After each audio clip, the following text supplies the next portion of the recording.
Chocolate. For many of us in the West, it's usually one of life's more affordable luxuries. But the people who grow cocoa beans in poorer parts of the world are being squeezed by climate change and rising costs. So, just how bad could the cocoa crisis get?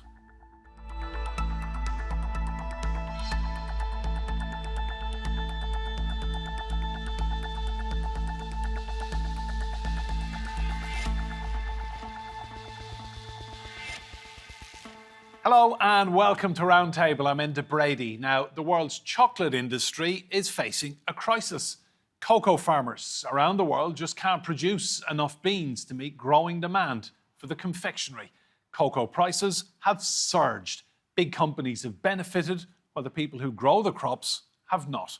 What's driving this unprecedented change? Everywhere we go, our favourite chocolate bars have become more expensive. Makers are either putting up their prices or shrinking packages. Experts argue that climate change is at the forefront of the cocoa crisis, causing lower yield and falling income for farmers. Sumaya Talyarkhan, Senior Sustainable Sourcing Manager for the Fair Trade Foundation, says, "The causes are quite worrying. The reasons we have high prices is because of a drop in supply, from crop loss, which is caused primarily by climate change and disease." Ghana, the Ivory Coast, Nigeria and Cameroon account for around 3/4 of the world's cocoa supply. The majority of the chocolate we consume in Europe is from Ghana and the Ivory Coast. The global costs have surged to record highs. In January 2021, cocoa bean prices were around $2,700 per metric ton. By January 2024, they'd rocketed to $9,700 per metric ton, a 259% increase. But the people who grow the crops aren't benefiting from the rises in prices. Oxfam International found that many African farmers are unable to support themselves and their families and are abandoning cocoa for other crops or selling their land to illegal miners. My toil, my livelihood was destroyed, and it's not easy. It's hurting. My daughter has completed high school. There's also a boy home after completing high school. I have a younger son. My late sister's child is also with me. And we were all surviving on this as livelihood. It's not as if there's another livelihood anywhere that I can rely on. No, I've no source of income anywhere. But the rise in prices is helping the bottom lines of many of the world's biggest chocolate makers. Profits at companies like Lindt and Nestle have been surging. With little to no sign of the cocoa crisis abating, do we need to start consuming less chocolate? Let's meet our guests. Joining us from the Ghanaian capital, Accra, is Dr. Kristy Leissle. She's the founder and CEO of Africa Cocoa Marketplace. It's a digital platform that connects buyers, sellers and investors in African cocoa. In Amsterdam is Anouk Franck. She's a policy advisor on business and human rights for Oxfam Novib. And in Witzenhausen, Germany, is Evans Appiah Kissi. He is a lecturer and researcher for sustainability management at the University of Kassel. And I'm delighted to say that here in the studio with me is Ted George. He's an Africa-focused commodities expert and the founder and chief narrative officer of the consultancy firm Kleos Advisory. Evans, I'll come to you first. I've been reading that despite the massive profits some of the chocolate companies are making, farmers in a country like Ghana working all day are making $2 a day. Is that correct? Can that be right? Well, thank you very much. I think that is correct. And it's also partly because of the price setting mechanism that we have, right? And so you probably would even commend the government for increasing the prices at the later stage when the prices increased. Because usually, and that even raises questions, because usually the prices are set a year before the cocoa season is closed. And so in one breath, yes, they have increased the prices to about 60% based on the release that they brought out in April. during the price hikes, but it's still not enough if you look at the current prices compared to what farmers are supposed to earn. Kristy, I think a lot of people will be shocked that the people who are producing the core ingredient of chocolate are making so very little compared to the vast profits of these multinational food companies. Yeah, absolutely. It's always a surprise when you look at the distribution of wealth, I think, along the value chain. The farmers really are earning the least compared certainly to the labor that they have to put in. You know, cocoa has two harvests. It has a main harvest in West Africa for a few months between October and let's say January, and then it has a light crop over the summer. But that doesn't mean that cocoa farmers don't work all year round. And the labor is really tough. Agricultural labor within the tropical rainforest environment of West Africa is very, very difficult, and it's all manual labor. So when you look at these very low income levels of the farmers, yes, it is a big surprise. Anouk, there seems to be a lot of middlemen, middle companies making an awful lot of money in between the core ingredient, the cocoa in West Africa, and the multinationals. Is that a fair assessment? Well, I think, yeah, many make a lot of profits, only not the farmers, the cocoa farmers, that's for sure. I think the brands and the retailers who finally put the products on their shelves earn a lot. They have the highest margins. And in between are traders who have high quantities, lower margins, but because of all these quantities, of course, they also earn a good deal. It's the farmers who don't have any mechanism to increase the price or to increase their incomes. So I think they're the ones who are particularly squeezed in this value chain. Well, cocoa farmers in West Africa are increasingly demotivated as they battle extreme weather coupled with small earnings from profit-making chocolatiers.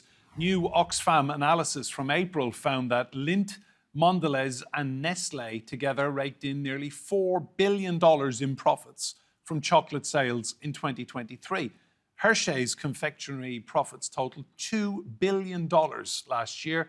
And the Ferrero and Mars families, who own the two biggest private chocolate corporations, their profits surged to $160.9 billion during the same period. And this is more than the combined GDPs of Ghana and Ivory Coast, which supply most of the cocoa beans.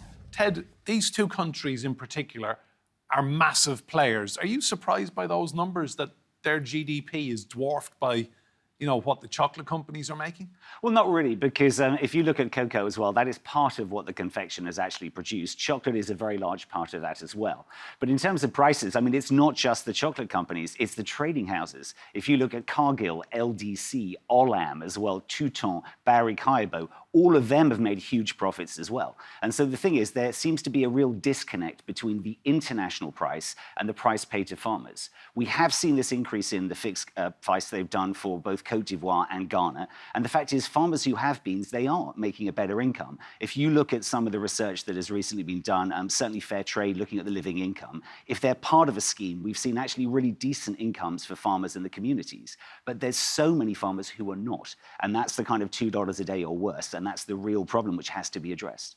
Is there a concern that some young farmers will simply look at the amount of hard work that goes in, how little they're getting out, and think, you know what, we can grow something else here? I mean, completely. And I think this is a real problem, because if there are no cocoa farmers in the future, there's no cocoa. And it's not just also about the fact that they want to grow something else. Do they even want to go into agriculture? You have climate change. We've seen the degrading of the crop. And if it's an offer of like, do you want to go and work the rest of your life back-breaking work? No.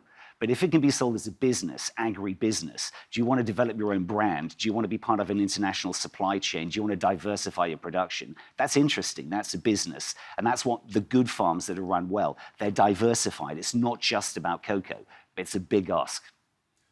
Evans, is there potential here for cocoa farmers in countries like Ivory Coast and Ghana? They've got the ingredient, they've got the core product that all these multinational companies want. Do you think there's potential for farmers in these countries to say, we're in charge here, we'll start setting prices and, leveraging their power from West Africa? At the moment, I don't see that potential yet. because of the price setting mechanisms that we still have. For example, Cocoa Board is signed to most of these international organizations and treaties. And even if you are a buyer in Ghana, in theory, you cannot buy cocoa farms unless you are part of certain international bodies before you can get access to the cocoa farm. And so farmers in future and currently do not have that right to be able to set prices. In any case, we cannot really blame the chocolatiers entirely because this is demand and supply, except that it's interesting that this year, when prices shot up, they wanted all to come together to realize that demand and supply no longer really works. And so perhaps until we begin to diversify more, and I mean diversifying here, not necessarily also moving away from growing cocoa beans, but also thinking about adding value to cocoa beyond even chocolate. Until we are able to control the narratives when it comes to the transformation of the sector, then the smallholder farmer would continue to be powerless. Kristy, can I just ask the issues the farmers face in West Africa? They've got climate change, prevalence of disease attacking crops, crop yields getting smaller. I mean, this is an industry facing huge challenge. Yeah, absolutely. And I think the climate change issue is real and present for cocoa farmers. They see it particularly in the changing rainfall patterns. So cocoa has a need for rain, and it's specific to the times of year when the crop is maturing. And when those rains don't come, or when they come at the wrong time or in the wrong amount, then there's every possibility that the cocoa trees don't produce the fruits to the expected levels. And that's exactly the situation that we're seeing this season, where the crop is so dramatically lower than it has been in the past. But, we also need to remember that we're in an El Nino cycle, and that is causing drought and dry conditions in general across West Africa. And when the trees are subjected to drought like they are now, they are more susceptible to disease. They're less able to fend off attacks from pests and fungi and whatnot. So, the trees face multiple threats from the environment itself. So, Anouk, we're hearing a lot about the problems in the industry. Do you think we're getting to the stage where, in not that many years from now, chocolate will be a completely luxury item that only some people can afford? I mean, the pricing is only going in one direction. Yeah, well, companies are complaining a lot about it. It's partially also because they never invested enough in the farmers. They didn't invest, if farmers would have been able to earn a living income, they could have better done their pruning, their agricultural practices. Of course, climate change is an extra factor, but already in the essence, I think there's a lack of investment in farmers. So that needs to happen first. And then the other options will become less interesting. Now they're more interesting because the farmers don't earn enough by cocoa farming. The fact that the prices go up, they're still very cheap chocolate bars to be gotten in a supermarket, for example. So I don't think that's the immediate problem. I think if the companies start to invest more in the farmers by paying them more, a lot can still be averted. So I think Ted, that's the first.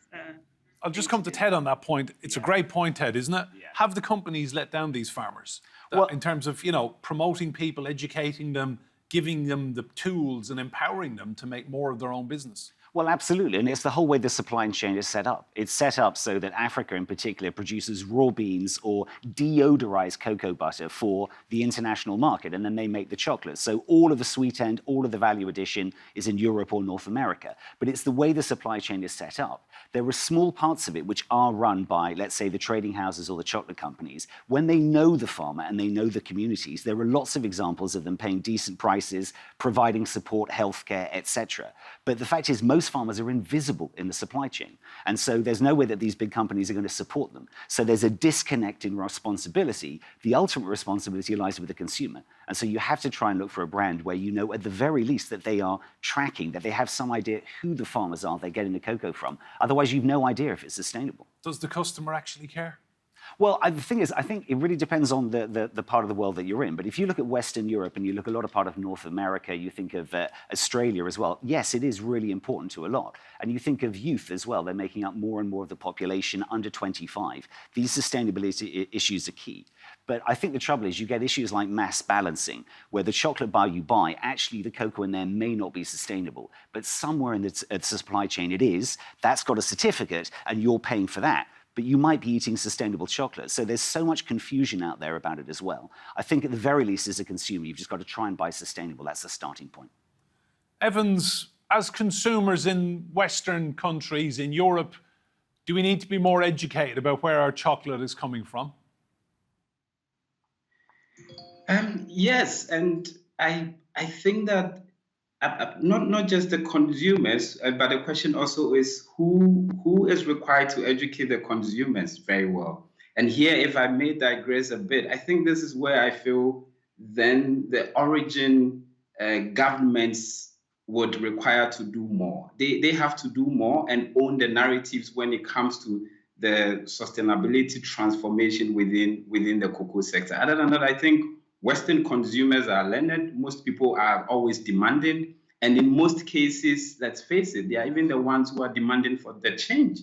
But if the origin makers, if we don't have enough actors, I mean, there are actors, I'm not saying there are not actors who are also calling for the change, but we need to have more actors who are very bold and courageous and be able to own the sustainability narrative in our own way, in our own language, so that we can meet the Western world. You know, it's not about a debate about whose narrative should be upheld against the other, but at least we should also be part of it. And I think there are a bit more companies that are coming up this way and trying to also educate not just the Western consumers, but their own local consumers as well.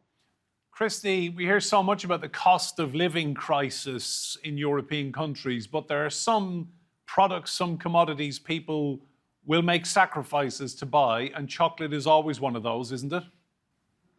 I think so. I think we have a very emotional relationship with chocolate that we don't necessarily have with other foods, and that, you know, gives some support to the supply side that we wouldn't necessarily see if we were seeing like these wild, you know, price swings for other commodities.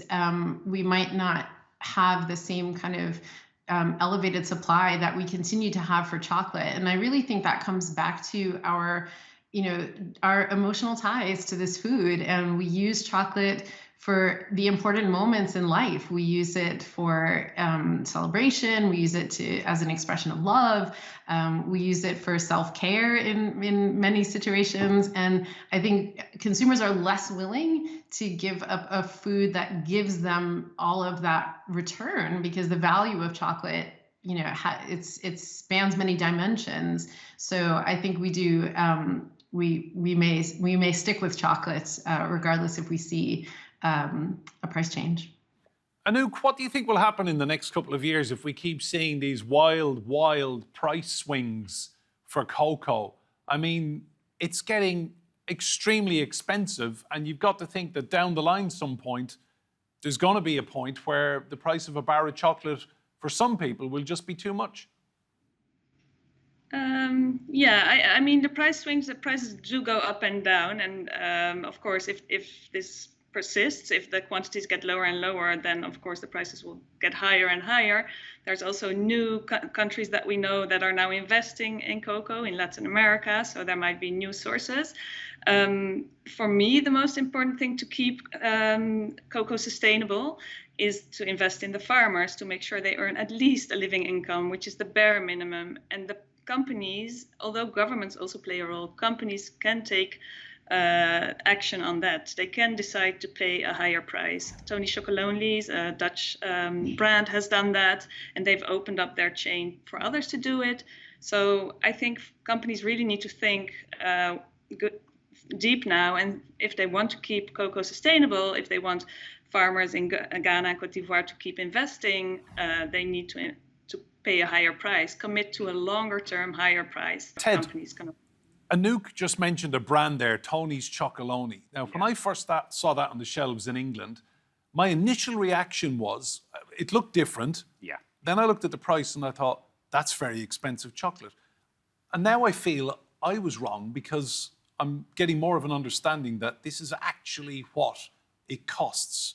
So have we been underpaying, or have we been fed, cheaper chocolate, and now other brands come onto the market and they're actually charging what it costs? Absolutely. I mean, that's completely the case. If you want to pay a fair price to farmers, part of the problem is so much chocolate is the majority of it is consumed in Western Europe or North America. It's for those kind of tastes. It's always changing the way they produce it. So that's where all the value addition is. Even if cocoa is double the price that what it currently is, it's still going to be a relatively smaller part of the overall cost of a bar, but it eats away at the margin. So I think the thing is, certainly if we look at the cost of chocolate, I could imagine the kind of standard dairy milk bar you get now could become significantly more expensive, it will be smaller, and they might start mixing it with other things, or it becomes the luxury bar. And then the kind of stuff that most people are eating is like fun-sized chocolate, which, let's face it, isn't very nice. And they put all sorts of substitutes and a lot of sweet sugar in there as well to try and get around it. So it could just be it's going to move up the scale of luxury. You mentioned a phrase, fun size. Evans, we're hearing a phrase, shrinkflation. So the bars are getting smaller, the price stays the same. Is that something we'll see a lot more of? I mean, this really annoys consumers, doesn't it? Absolutely. I mean, consumers always want value for their money. So, I mean, if prices remain the same and sizes decrease, of course, depending on other attributes that are added, most consumers obviously would not be happy in such a situation. Just come to you on that point, Kristy. Shrinkflation, consumers notice this. Year on year, I see pictures on social media of the chocolate bar someone bought a year ago, much loved brand, and now look what they've done. This really does irritate people, doesn't it?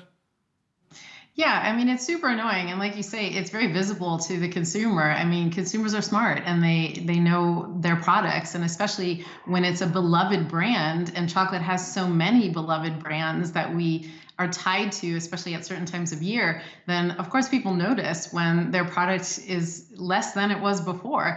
At the same time, I do still think there is a tension between that kind of annoyance and still wanting your brand. I mean, brands are powerful, and when you combine that with our attachment to chocolate, it's like if you're, shopping for your favorite holiday treat or, whatever, I think that might still supersede the feeling of being a little bit cheated by the size of the product.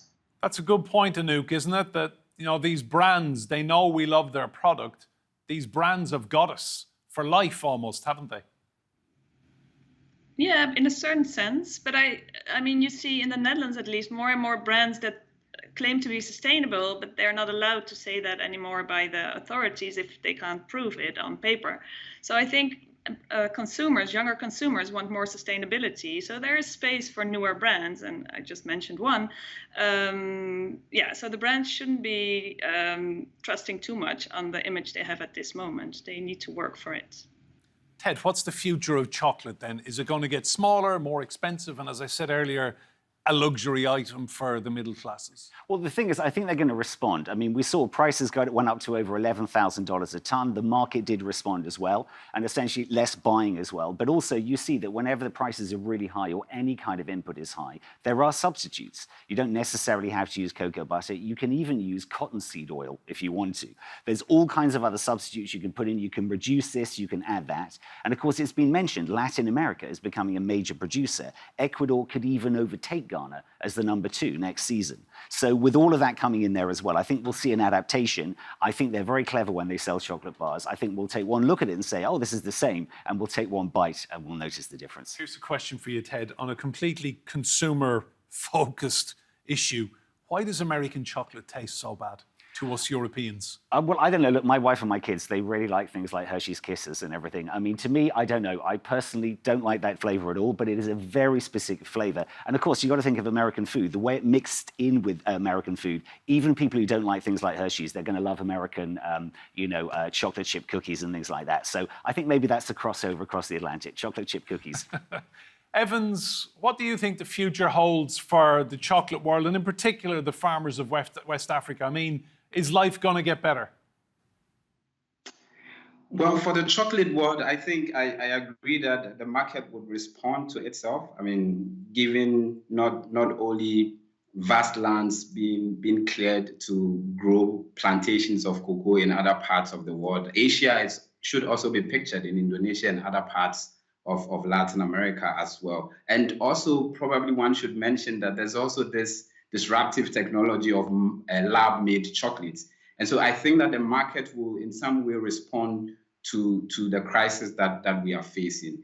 Where the challenge still lies, I think, then is with the smallholder farmers. I think until one already has been mentioned, the chocolatiers also change their purchasing practices. They limit their opportunistic stance, their unsustainable strategies that they develop to suit their interest. That is one. Until they change that, the farmers still do not have hope. And then the second thing would be origin government policies also should be more transparent and transformative. That takes into consideration the welfare of smallholder farmers. Other than that, chocolate, I think, would be fine, but smallholder farmers would not. Evans, Anouk, Kristy, and Ted, a delicious topic on Roundtable today. Remember, you can see more discussion and debate on our YouTube channel. Just search for Roundtable TRT World. But for now, from me and Brady and all of the team here, goodbye and thank you for watching.